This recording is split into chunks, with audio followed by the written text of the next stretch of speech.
everyone. Welcome back to the 8th season of the StarCast podcast. It's been a nice summer hiatus, but we're ready to get back into telling the stories for wellness professionals. This season, we're starting our journey in London. Why London, right? Well, there's a lot going on there in case you haven't read the news lately. If you have been to London, it's an amazing city. And of course, it's a top draw for anyone in the world. Everyone wants to go to London. The history, the culture, the beautiful accents, having tea, and of course, the monarchy, all things that no one else has that great combination. London is home, the metropolitan area, to 9 million people, so very large city, but continuing to grow, even though real estate prices are off the charts.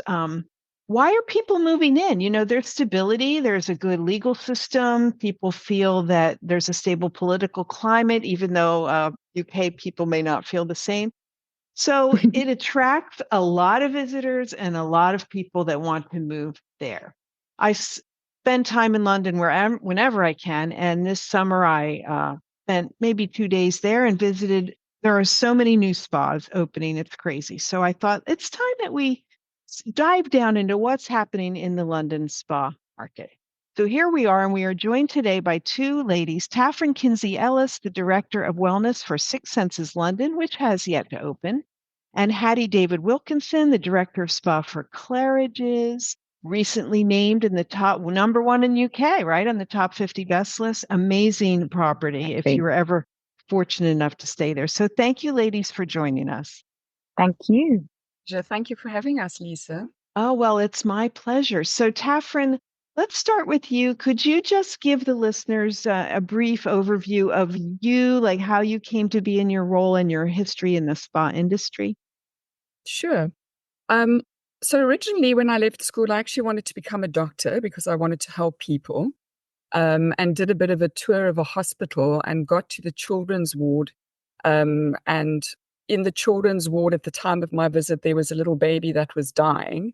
Oh, And I remember thinking, I don't know if I can cope with that. So I want to help people, but I don't want to face that part. And at that stage, I was a teenager. I was very young.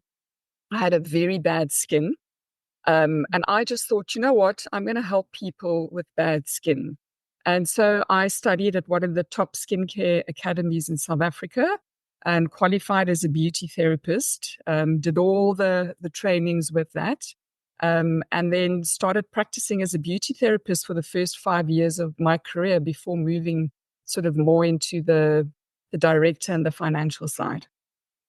you grew up in South Africa, right? That's right, yes. And when did you come to the UK? I've been in the UK for 7 years now. Uh-huh. Great. And so what was your first spa job in the UK?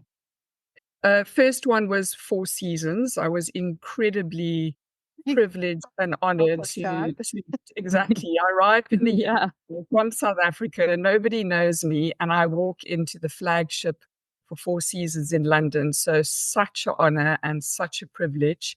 And I was there for 6 years. So all of my career for London has been with Four Seasons. And you were director of spa when you left there. Yes. And you branched out to Six Senses. We'll get back into that later. Hattie, could you share with us your story? Yeah, so I've got a bit of a quirky, I suppose, I kind of fell into this. So I left university and I wasn't quite sure what I wanted to do. But I grew up in the 90s. So I grew up in peak diet culture. So for me, health and wellness was always an obsession and interest, because that's just how it was, but probably in a more negative way. But my first, I suppose, foray into this was I worked at Grace Belgravia around 10 years ago now, which was a women's only health and wellness club near Knightsbridge in London, so in the heart of London. So it was a private members club for women, which blended medical with spa. So that was 10 years ago. So they were doing it in an urban setting quite early on. And so that was my first foray. And then I since opened 3 more private members clubs. So 2 more social clubs. And then I worked with the Lanzerhof Group, which is an Austrian-German, typically resort based company, to launch an urban space in partnership with the Arts Club in London. And so I did that opening for just shy of 4 years before coming to my first hotel, which was Claridge's, so to open their first ever spa. So jumping from club to hotel has been quite the difference, but that's where I am now. In the clubs that you mentioned, I mean, that's not a thing in most other countries, like the way you have that sort of club and member culture, but I like it. I visited Grace Belgravia when it was open, and I thought this is the coolest place, like just for women with the gym and the hair salon and the restaurant and the spa treatments and exercise. And Yeah. I was very sad to see it didn't survive, I guess, COVID. I don't remember when it closed. It was just before then, actually, funnily enough. It was just before COVID, but it was almost ahead of its time in many, many ways. And also, it was quite a bold statement to be women's only. And so it was obviously a retaliation to the traditional private members clubs that are for men only in London, as you just sort of touched upon. So it was our retaliation to that was to be a sanctuary for women. That was the idea. So a club with restaurant, gym, spa for women only, and then this medical clinic and medical integration running through it as well. So you also ended up at a top hotel. If listeners don't know about Claridge's, you're missing out. I mean, it's an amazing property with a storied history. I was lucky enough to stay there for a few nights last year, and it was quite special. But they never really had a spa, right? Until they did the whole excavation. So what drove them after all that time to create a spa? Exactly. It's wild to think about, but Claridge's has only had a purpose-built spa for 2 years. And as you said, in the history of the hotel, which is just shy of 150 years, it feels wild. But Claridge's sort of expanded in every possible direction over the last 7 years. So we went up, we went to the side, and as you just said, we dug down. And so the digging down allowed us to from scratch begin to design a spa. And so we've opened phase 1, but we still have phase 2 to come. Oh, it will be even larger. Give us the scope of the spa now, Hattie. It's got the pool, it's got the hair salon. How many treatment rooms? Exactly. So we have 7 treatment rooms, one of which is a hammam room, and then 6 which are multifunctional rooms. A swimming pool, sauna, steam, and the changing rooms. The gym, it's 7,000 square feet. It's designed by André Fou. So it's taken inspiration from the East in terms of the design there. So it feels very different to the rest of Claridge's, which is on purpose. You feel sort of cocooned in this different world when you're down there. But as you've just touched on, I think the ownership, our management team here have realized that even since the initial planning 7 years ago, the world and the industry here in London and the other hotels available has changed so much. And so we need more. So we're going from 7,000 square feet. We have another 12,500 still to come. So it's, And so there's going to be even more. So going from nothing to 2 floors eventually of spa and wellness here. Like it was a good idea. The hotel is gorgeous and beautiful, but in the older style. And you dig down 6 floors they dug down below I can't even believe it. But this is the way you build in London now, right? Going down. And the spa, I think it's a smart idea to have made it new and different and not try to emulate that old style of how things were built 100 years ago. And it is you don't feel like you're underground. The lighting's really well done. Thank you. And you also don't feel like you're in Mayfair either, which I think is quite important. You don't feel like you're in a city. Right. That is the point. So, Catherine, when is Six Senses expected to open? We're hoping to open May, June 2025. So a little bit behind schedule, but lots of good reasons behind that. So, well, what construction project has ever ended on time? I mean, it's just not happening. And I can't imagine the challenges of building in a tight urban environment. I'm sure there are just many, many obstacles to overcome. Absolutely. So on that note of Six Senses, the new spot Claridge's, and the new openings, I mean, if I look at my list of what has opened recently in London, we have the Raffles at the Old War Office, we have the Emery, Mandarin's second property, the Peninsula, the Bulgari, Rosewood, One Hotel, and those are all in maybe the last 18 months. So what's going on? What's this behind this growth in London in your minds? I mean, I think, London is a capital city that's obviously draws a vast business market. We're got a strong financial market. We've got local people that live here. Many have London as their second home. We've got a massive convention market as well, top conventions from all over the world coming to London. We've obviously got the whole rise and peak in the wellness industry. So, I think when people are coming, and people are becoming savvy now, your hotel guest, your local guest, people are looking for wellness, a mix of the holistic with the wellness as well. Mhm. So I think, London just lends itself to, it's a growing market, it's a growing city. And, people are looking for a top dollar place to come and stay and spend their time and have a quality experience. So definitely there's lots happening, and I think we've got the market for it. I read recently, I was in Condé Nast Traveler, they were saying that London is becoming the new LA. And I'm not sure we're quite there yet, but it does feel like that. And I think you're right, Tafra. I think, we've got more and more tourism coming to London now as well since COVID. And especially for us, we feel like the American market is really back now as well. And so we're obviously trying to innovate and change what we're doing here to be able to cater to that market. And from a wellness point of view, obviously being able to offer them the facilities that one would need to continue what they're used to doing in, let's say, East Coast and West Coast in particular. Actually, London is the new LA. It will at least be easier to get around in than LA is. So we have that going for you. Yeah, we just don't have the weather. Yeah, not as good weather, but much better sport infrastructure. So this wellness push has really carried through because consumers are asking for it. And of course, the media coverage is nonstop on spa and wellness for us, which is great. We wanted that for years, and now we have their attention. But every new hotel, all those I mentioned, have opened with fabulous new spas too.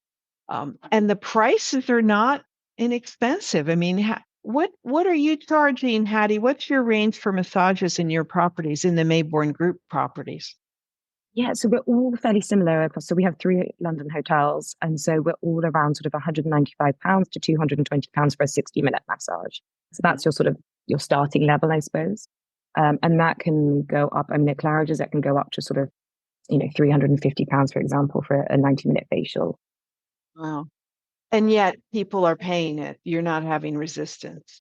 No. And we have a hair salon in partnership with Josh Wood, for example, here in our spa, which is an amazing celebrated hairstylist. And we charge £195 for a blow dry, which when I was first joining sounded ludicrous to me, but we've genuinely had, they're amazing, the stylists that we work with here. And so we've never had backlash, believe it or not, in terms of our pricing. But we're very transparent. It's on our website. It's in all of our brochures. We're not trying to hide anything here. But the spa is an interesting piece anyway for the hotel because it is a little bit more accessible, even though you're saying this, than staying at Claridge's, right? So coming for a massage at Claridge's as a non-hotel guest and being able to have a little taste of Claridge's here, £195 or £220 compared to staying for the night, is much more accessible, but equally important for us as well from a business point. That's a great point. It's like buying the lipstick, at the counter instead of something more expensive.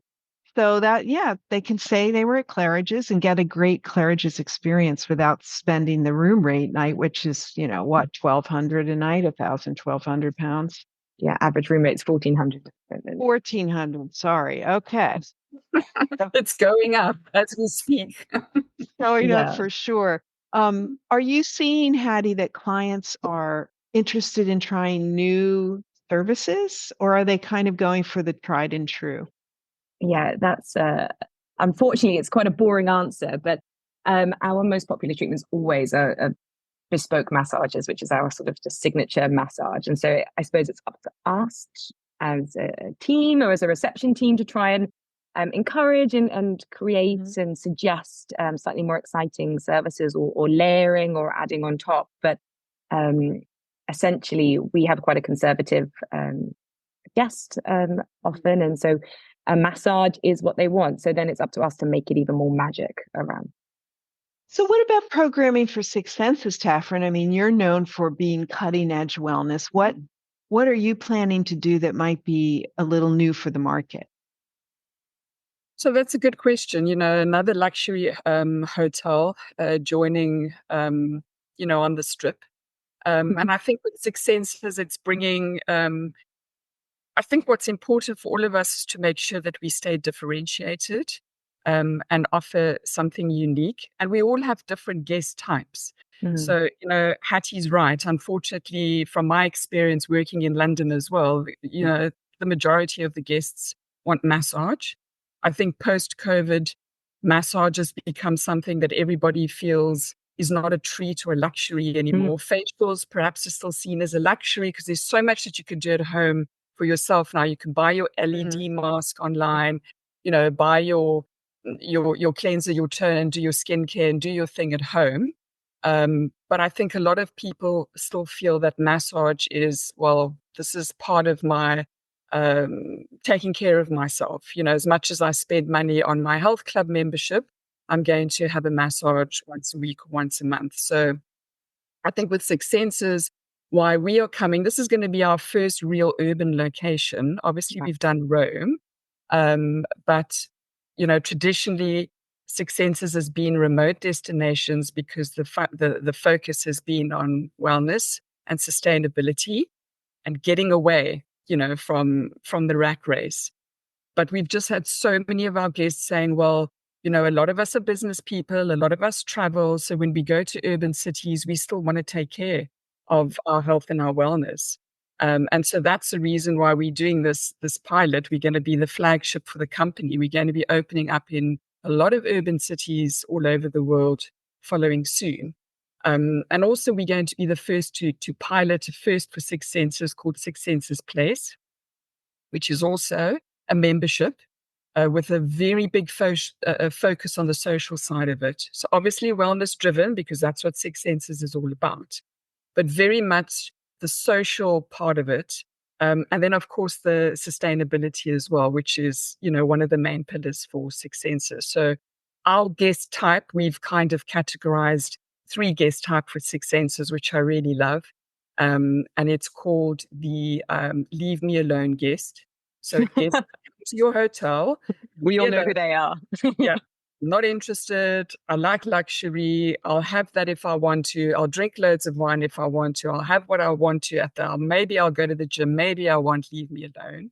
Then we have the curious guests. So they're the ones that come and go, oh, I'd like to see what's all this latest biohacking and all this tech that you're talking about. So I'm curious to know. And then, of course, we have the wellness warrior, which is the Six Senses wellness warrior. They only travel to Six Senses properties because they know they've got their visiting practitioner there. They know they've got food on the menus, all driven towards wellness, the sleep, the room set up for, we've got sleep programs. If you want to be on a detox program, if you want to be on a longevity program, we're coming for fitness. So that's more or less where we're going to be obviously focusing and driving the Six Senses. So I think in that way, it's quite a unique concept in London. Obviously, still addressing the luxury market, but just bringing wellness to an urban setting in a very different and unique way. That's fascinating. I visited Six Senses Rome this summer too, and is gorgeous.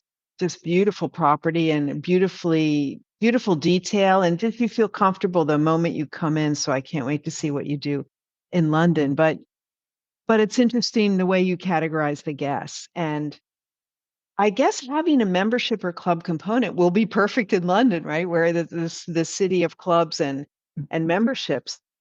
We shall see.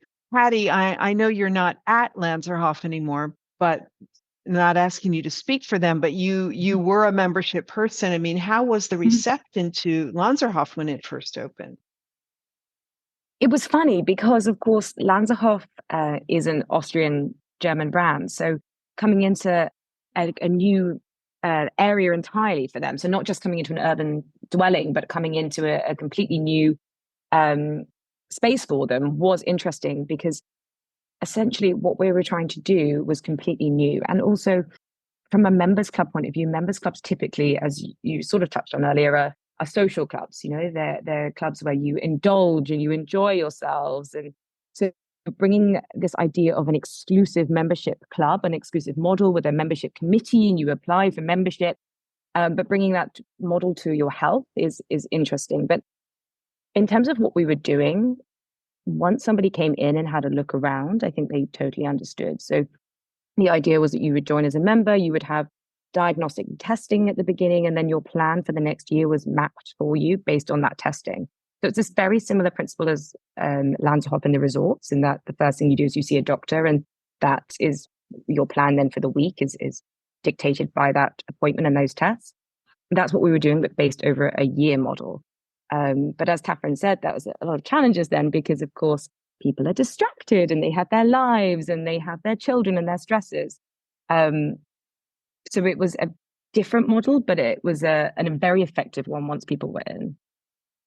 Well, we'll see how that works at Six Senses too. I mean, I love that sense of putting out a plan. We always talk about this in spa. I mean, how much difference can we really make in the life of a customer in an hour or 90 minutes, right? They come for their facial or their massage, or maybe both, 3 hours. Okay. But we're not miracle workers. So the idea of laying out a plan, and also, of course, assuming they'll come back and creating that future revenue, I think is a really good strategy. Definitely. And also, that's what helps create your loyalty as well. But the beauty of testing, of course, is that you can retest. And the minute that you retest, and if you show that you've changed somebody's life in that way, you have bought their loyalty almost forever as well. So that's why having medical included within this club version of spa is so important and so clever as well. On the point of testing as well, I think that's so important because, if we look at all the guest types in the marketplace at the moment, I think everybody is very data driven. Okay. They want, they want the data behind it. They want the science behind it. They want the clinical trials behind that. And that's everything. Six Senses doesn't put anything on the menu that doesn't have any of that. And I think your diagnostics is so important, and people want that. So part of our delivery to guests that come to our spa is going to be a wellness screening. So it's a bioimpedance test that marks over 51 biomarkers in the body. And this is going to be your consultation. So this is not is your skin dry today? How do you want to feel? But it's going to be a very data-driven wellness screening before you even start your journey with us in the spa. And then we will lead you on a journey through the spa, obviously through the facilities, and then taking you through a mixture of holistic hands-on on treatments, but also with some biohacking, because I think, biohacking is, it's so big at the moment, and it's so important because people don't have time. And that's what biohacking is at the end of the day, right? It's just hacking your biology to get a quick result.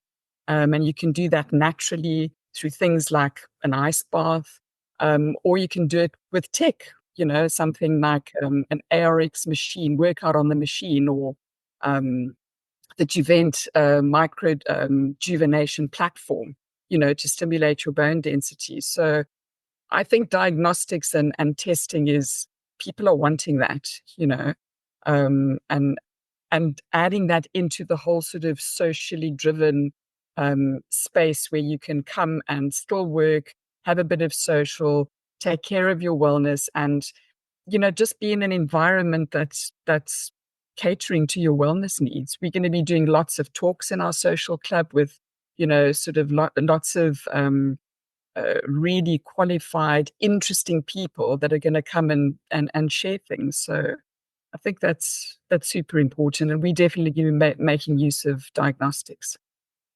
Tell me a little bit more about the screening. How will that be done? Is it a person? Is it a device? Is it a combination? So basically, you'll come in and you'll fill out a brief little questionnaire, and then you just have an oximeter put on your finger, which is then attached to a computer, and you'll put your feet on some plates. for the current to go through for the bioimpedance measuring. And then it's literally a 1.5-minute test. Within the test, you do a little bit of a stand up and a sit down so that we can just also monitor your cardiovascular response rate and recovery rate. And then we get a printout of all these biomarkers from your autonomic system, your cardiovascular system. It's fascinating. I did one when I went to Dura Valley for my onboarding. And the test showed that my blood oxygen levels were really not so great at night. And I was like, well, that was quite interesting. And I started doing some breathwork classes, which I never would have thought of doing because I do a lot of running, I do a lot of strength training. And the biomarkers on my sheet said that I should try and do some more things like yoga and breath work, which was interesting for me because I think I'm I'm in London, so you're in the pace, so you want to run to get off the stress. I don't want to breathe, I can breathe another time. And just in that week, because we measured, I did a measurement at the beginning, at the end, my blood oxygen went up 4%, and it was literally from doing breath work. And I found this fascinating. Well, people don't know this. They come into the spa, they come and they go, I'm stressed, I just want a massage. Mm-hmm. But maybe massage is not really what they need, Maybe they just need some red light therapy bed with a hammam treatment. A hammam treatment is a beautiful treatment that can be very emotional and very spiritual as well, with all that water washing over you and that exfoliation and that cleansing. So I think this testing is really going to be exciting to really help guests, help us navigate that guest on a wellness journey that's very, very specifically curated for them. I think it's amazing that they did that with you as part of your onboarding as well. And like you just said, it's the testing and then the retesting as well, just being able to do that in such a short period of time and showing the difference you made by something that, as you said, you would never have prioritized otherwise. Yeah. And I think the timing is important because, when you're in an urban setting, you want fast results. You don't want to wait for anything. You want to see something, you want to feel good quickly. You don't have a lot of time. Yeah. So I'm really, really excited about this little piece of equipment that we're going to be using for all our guests. And I think it's so funny because, like you just said, I think there's a real movement at the moment to move towards things to deal with stress that are quite stressful themselves. So like cryotherapy, cold plunge, there's almost like this pleasure and pain trend at the moment, which can be amazing. There's a huge benefits to that. But as you just said, going back to the basics and something like your breath or calming down and accessing your parasympathetic nervous system that way isn't as sexy, but actually is even more effective or can be more effective. For sure. And just being able to offer that choice to the guest because everyone's different. I'm going to be very honest and straight up and say, I haven't even tried the cryotherapy. I went to a cold plunge pool, never mind an ice bath. The pool was 10 degrees, the ice bath 63 degrees. I did not get past my feet. And I got out there and I just thought, why do I want to do this to myself? It's not pleasant. I don't care how good I feel about this afterwards. I want to do something else, So I like to sweat it out. My favorite thing, I've got it at home, is an infrared sauna blanket. And love it. I have it twice a week. It's helped me with my training. It's helped me with my recovery. It keeps me detoxified. And I absolutely love that. So, I think we've got a little bit of everything for everyone there. And I think that's what's key, is to be able to take a guest on a journey that's really good for them, but to help them find that journey as well, because they don't always know what's best. Key that we are helping them find what works for them. Like you said, Taffrin. I mean, I agree. I don't love being cold, and I have done cryotherapy several times. I'm getting a little more used to it. The cold bath, that's hard, but you do feel great afterwards. But if it's no fun while you're doing it, don't torture people. We have data. Like everyone is going around with one of their watches. I've got my Fitbit on. Got my Oura ring. You're showing on the video. We're all showing our devices. And so consumers do respond to data, and it's hard to ignore the numbers. I had a body scan yesterday at the Beyond Active show in New Mhm. York, and it was like, oh, really? And then I did a grip test. They have you hold in a different Oh, company, wow. you hold a device and you squeeze it, and they were putting up the numbers of the people who Mm. had the best grips. And the women were in the 80s and mine was 55. And I'm like, oh my God, I better get back to the gym. So, because numbers don't lie, right? And when you can show someone their number or where they are on a graph, I think they respond much more than saying, well, you should do this or that. Mhm. So data is king once again, and we'll see what happens at Fixed Senses. I think it's interesting that we have sort of two opposites of the pole here on this podcast, because Hattie will be doing the people who want nothing to do with the data, just give me a massage, and Yes. Fixed Senses will have the latest and greatest tech tools for everyone. It'll be fun to see how that plays out.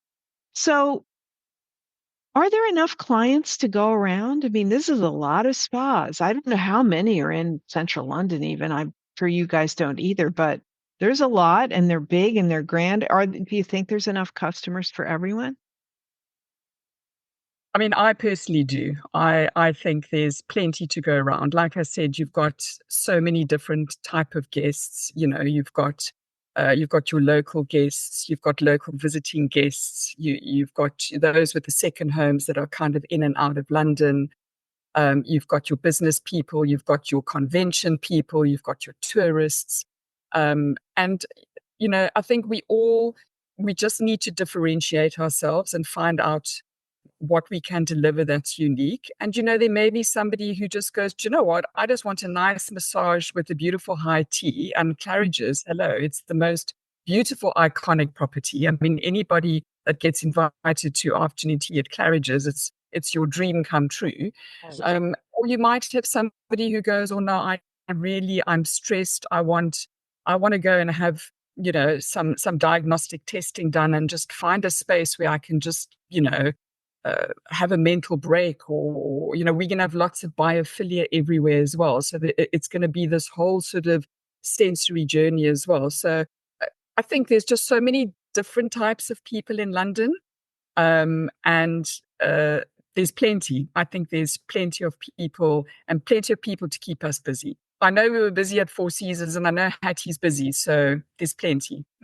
Yeah, I think there's enough people, as you say, but then I think the competition can only be a good thing as well, because it keeps you innovating and it keeps us on our toes, and it means that we can't become too complacent. I mean, we have two other spas as part of our group within a 2 mile radius of where I am now. So I'm competing with my sister's spas as well, in a friendly competition kind of way, like true sisters.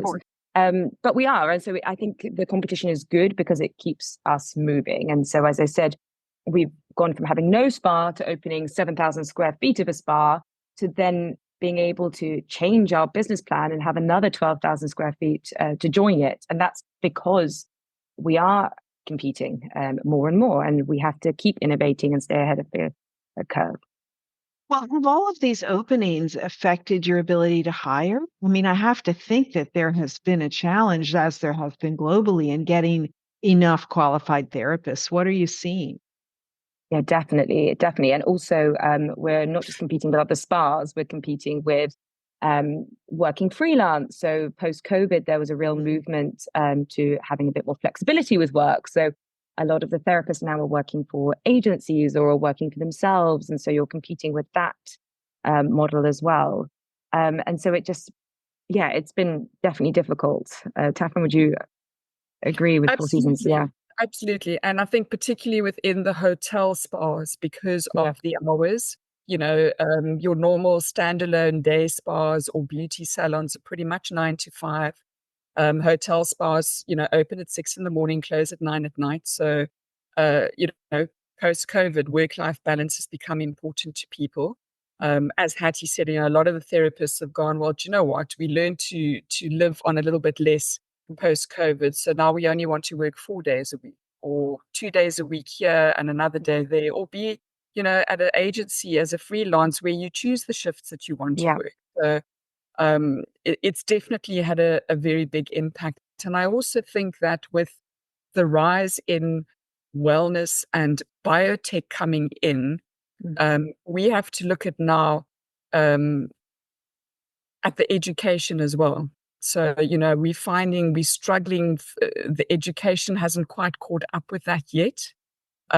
So I'm finding that education is a place that's going to have to be a big piece that comes into it as well. I'm looking particularly just for the Six Senses property with the biohacking equipment. I mean, I've been wrapping my head around it for the last 9 months because it's stuff that it's incredible. And this is stuff that I have to now share with my team to deliver these services to guests. So I think, education is something that's going to become key in developing therapists that we've got, and Yeah. keeping them engaged and keeping them interested as well. But definitely, I think post-COVID, we've seen a big drop in the market, and it's tough. It's very tough. Yeah. And also, of course, I mean, it's a bit not out of date now, but of course we've had Brexit as well, which means that the pool of therapists that we had here that were mainly from Europe is slightly smaller now as well. It hasn't halved, but it is smaller than it once was as well. So we've got less talent to look at. But as Taffrin was saying, then the emphasis really has to be on keeping the staff that we do have then motivated, developed, excited, rewarded, all of those things as well, because it's tough to bring new staff in.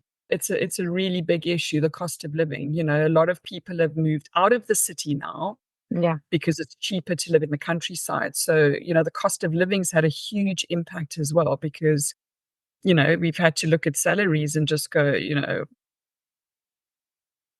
got to make it workable for somebody to be able to live in London. They can't live outside of London and travel into London because then you're looking at an hour and a half's journey. So that's, 3 hours on top of your 9-hour working day to give you a 12. This is not going to work.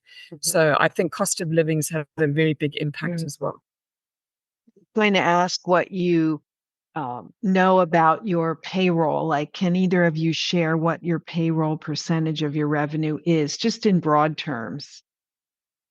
It's high. It's our biggest expense by far. Right. I mean, that's to be expected, but it fluctuates a little month on month. But it's definitely the most talked about item in terms of our P&L each month.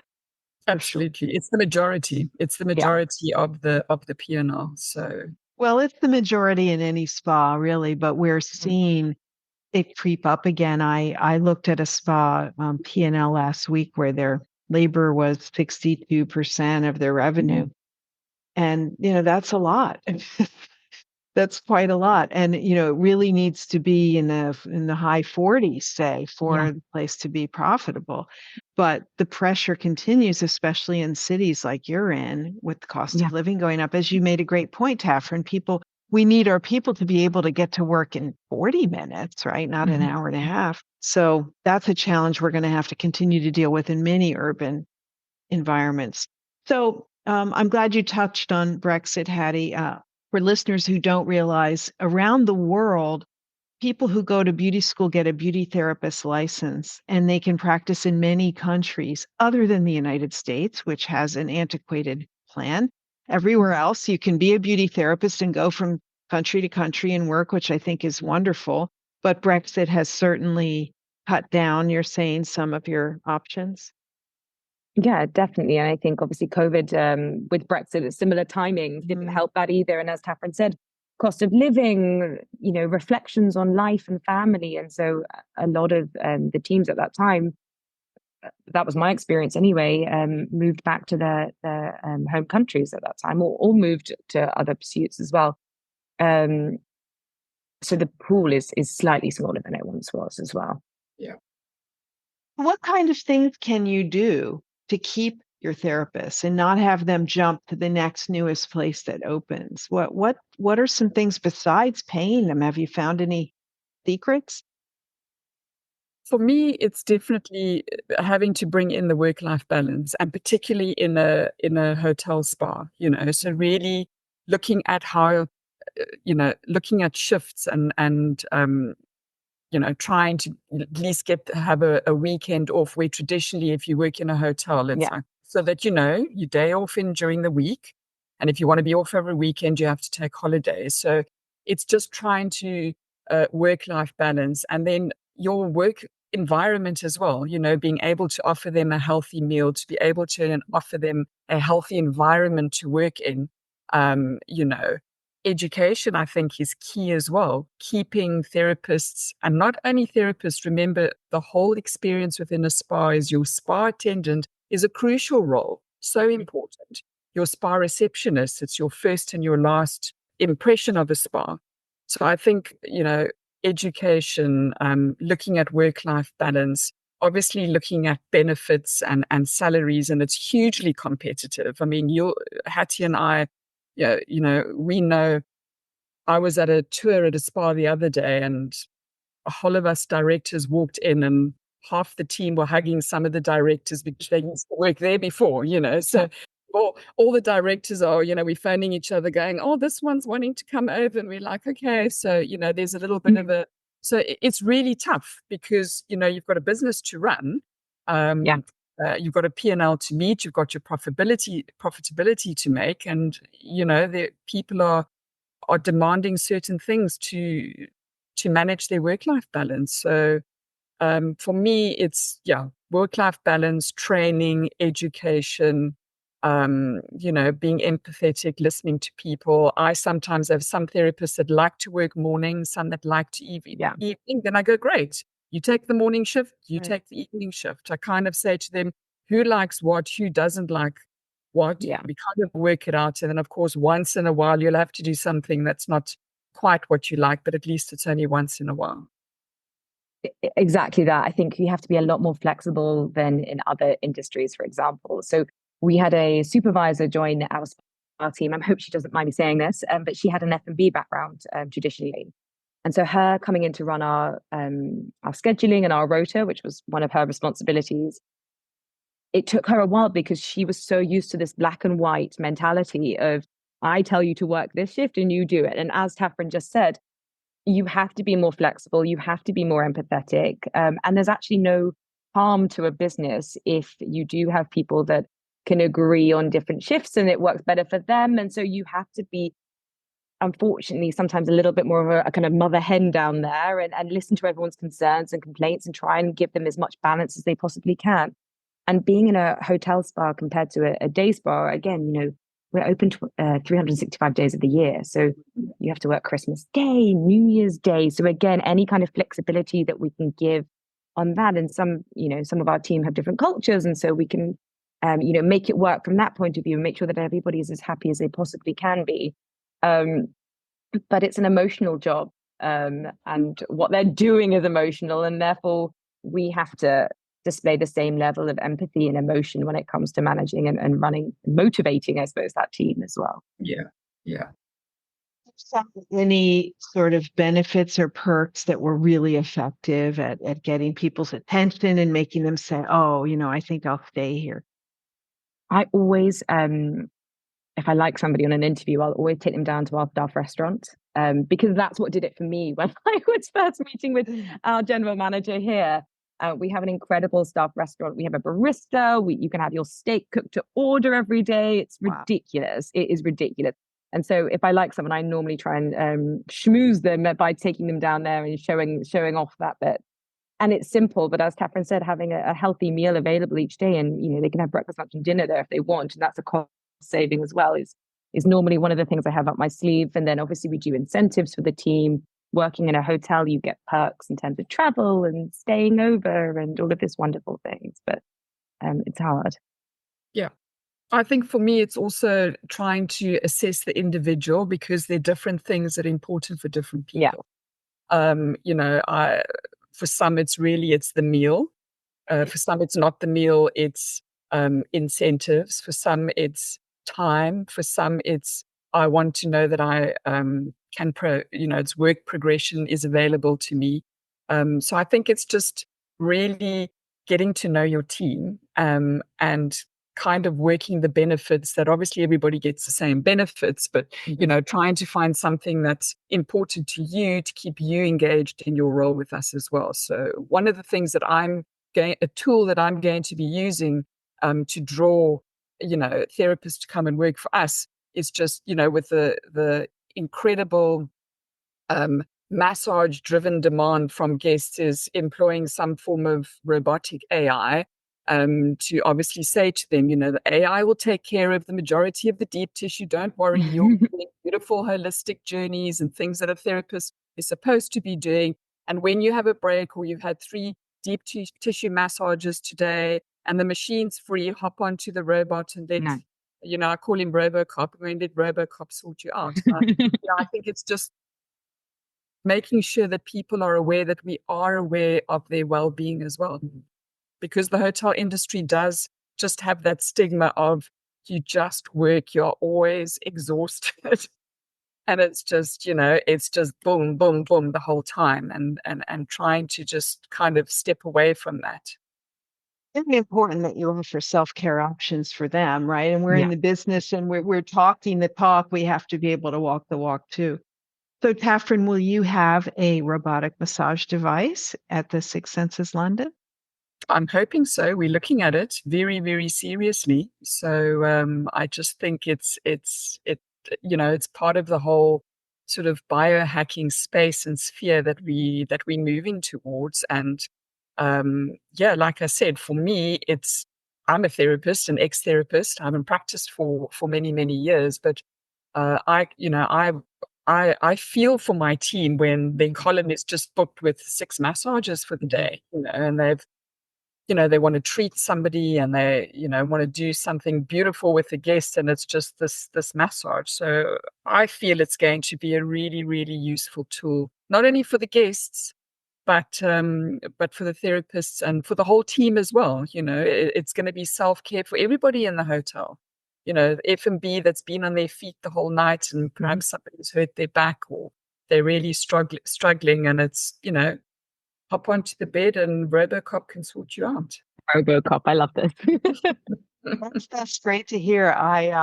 Stay tuned, because in our podcast series, I think the next one up after you will be on robotic massage and Wow. yeah, what's happening with it. It's really interesting. So let's just go back for a minute to the guests in London. I mean, I noticed when I was there this summer that there was a wide array of cultures, let's put it that way. I went into Harrods and I was like, what country am I in? You know, it's really teeming with people from all over, as it should be. I mean, it's an iconic place to visit, but does that speak to new people coming in and wanting new and different biohacking, or does it speak to they're going to want more traditional? What are your thoughts on that? How you're going to plan your spa menus in the oncoming years? What I think it also extends not just to the spa menu, but of course the facilities on offer. And as you just rightly said, there's different cultural contexts that we need to consider when we're planning and developing spas as well. And London is a hub of multicultural tourism. You know, we need to have solutions for that as well. So, you know, whether it's having privacy in terms of certain facilities to allow ladies and men to be separated, but also together as well. That's a real challenge because, you know, there are certain cultures that want to enjoy those facilities as single sex offerings. But of course, social wellness is such a trend right now, and people are wanting to spend more and more time together doing experiences like going to a spa when they maybe would have gone to a restaurant and had a big boozy dinner otherwise. So it's being able to be as flexible as possible in catering to that. So that's one of our biggest topics at the moment, anyway, for us here as a group. I think, you know, as Hattie says, I think it's just also finding, you know, what is the service that you're offering to the guest. And, you know, ours is going to be very wellness driven. You know, there are the guests that want to go in, have the massage, go for dinner. You know, the ones, maybe some of them want more beauty services. We're not going to be offering beauty services. We're in this beautiful, iconic building in the Whiteley, which is going to have a whole lot of retail units beneath us as well, where we'll have, you know, a professional brow bar and a professional nail bar and a hairdresser. So, you know, for us, in the spa and the hotel, the focus is really, really going to just be on a wellness journey that covers many areas, sort of mental, emotional, spiritual, fitness, longevity, detoxification, yoga, breath work. So yeah, that's what we're looking at. Taffrin, when you were at Four Seasons or now for you, Hattie, have you had instances of guests just not being able to come and enjoy because they're not separated by gender? Has that been an issue? Well, Taffrin at Four Seasons had an amazing space for that. I was going to say, I don't know if you want to explain it, but it was perfectly set up for that. So interestingly enough, so we had gender separate facilities because we had a very, very strong Middle Eastern following. The owner of the hotel was obviously Middle Eastern. So for them, we had to keep it separated. And we had the most complaints that we had were from our American guests because they wanted to have the facilities together. And as Hattie says, the whole spa facility, your contrast bathing now is something that's coming to be quite a social thing. I mean, if you think of the hammams in Turkey, it's a big social place where everybody's just getting washed and scrubbed and talking and jumping in the hot pool and talking and relaxing. So, I think separate gender facilities, it's still big, but there needs to be a communal facility as well, that option to have the communal time together as well. Exactly. I think exactly that, having options as much as possible always, and being able to personalize and have multifunctional spaces is good. So we have at the moment at Claridge's, we have the male and female changing rooms with sauna and steam inside, and then the swimming pool is together. So we sort of tick both boxes. However, as Taffrin said, you can't please everyone. And so, that's often a comment that we receive as well. And so I think this movement towards these kind of suites and having your hot and cold privatized in one space and being able to rent spaces will solve that problem a lot. Mm-hmm.